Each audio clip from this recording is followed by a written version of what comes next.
Isyong panlipunan sa El Filibusterismo na nararanasan hanggang sa kasalukuyan. Napakarami sa mga kabataan ngayon ang sadyang walang natural na pagkagusto sa ilang mga akdang na ilimbag sa kasaysayan ng Pilipinong pampanitikan. Lingid sa kaalaman ng karamihan ay napakahalaga ng mga ito, hindi dahil sa mga taong sumulat, ngunit dahil sa mga mahalagang isyong natatalakay nito.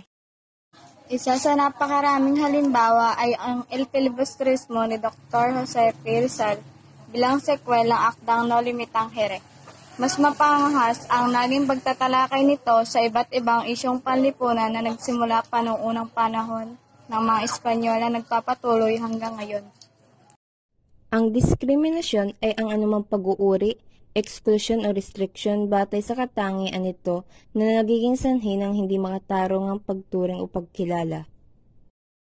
Diskriminasyon sa lahi. Nakalangangal si Basilio dahil sa kanyang pagiging Pilipino maliban sa katotohanan na isa siyang kagalang-galang na guro.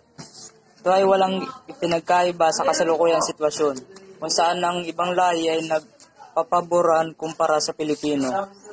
Nakakalungkot na maging ang mga kapwa nating Pilipino ay nakakitaan ng kadayaan sa kanilang pagturing ng ibang lahi. Maging sa mga produkto.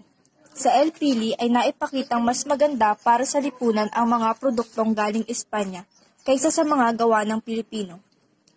Katulad na lamang ngayon kung saan karamihan ng mga tinatangkilik na brand ng mga gamit ay puro nakabase sa ibang lugar. At dyan po nagtatapos ang aming presentasyon. Maraming salamat sa inyong pakikinig at panonood.